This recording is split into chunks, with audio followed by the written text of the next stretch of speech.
చదువుకున్నటువంటి ప్రతి నిరుద్యోగ యువతకి ఎక్కడో ఏదో ఒక ఉద్యోగం రావాలి. ఉద్యోగం రాకపోతే సెల్ఫ్ ఎంప్లాయ్మెంట్ ద్వారానే అతనికి ఉపాధి అవకాశాలు దొరికేటువంటి కార్యక్రమం చేయాలని ఆలోచన చేస్తాం. ఇది మన బిడ్డలను మనం తయారు చేసుకున్న తర్వాత వాళ్ళ ఖాళీగా ఉంచితే అది ఏ సమాజానికి కూడా మంచిది కాదు.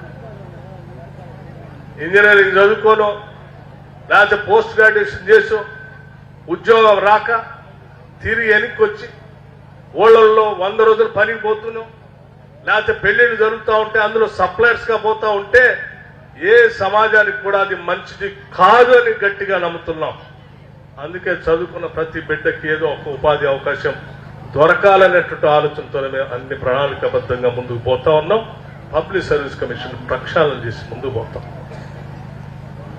స్నేహితులారా, అందుకే ఆలోచించే దీనిని ముందుకు తీసుకొని పోయే క్రమంలో మీ అందరి సహకారం, తల్లిదండ్రుల ఆశీస్సులు కూడా ఈ బిడ్డల పైన, ఈ పాఠశాల పైన, ఈ ప్రభుత్వం పైన కూడా ఉండాలని చెప్పి నేను మనస్ఫూర్తిగా మీ అందరికీ వేడుకుంటున్నాను.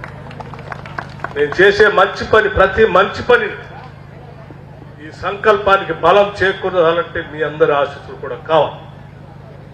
పాఠశాలను సంపూర్ణంగా నిర్మించడానికి నిధులు లేకపోయినా అక్కడ నిధులు పోగేసి 5,000 కోట్లు ఖర్చు పెట్టి ముందుకు పోయే క్రమంలో మరి చాలా అంశాలు ఇబ్బందికరమైన పరిస్థితులు వస్తాయి. అటువంటి వాటికి కూడా ఈ ఆశీస్సులు కావాలి.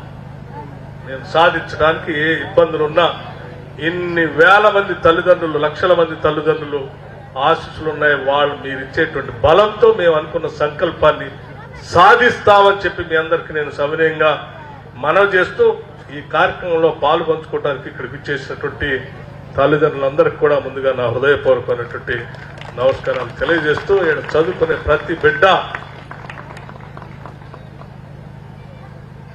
గొప్ప పౌరుడిగా ఎదగాలని మనస్ఫూర్తిగా కోరుకుంటూ మీ అందరికీ నా శుభ ఆశీస్సులు ఈ ప్రభుత్వం తరఫున మీ అందరికీ అభినందనలు కూడా తెలియజేస్తూ సెలవు తీసుకుంటాను.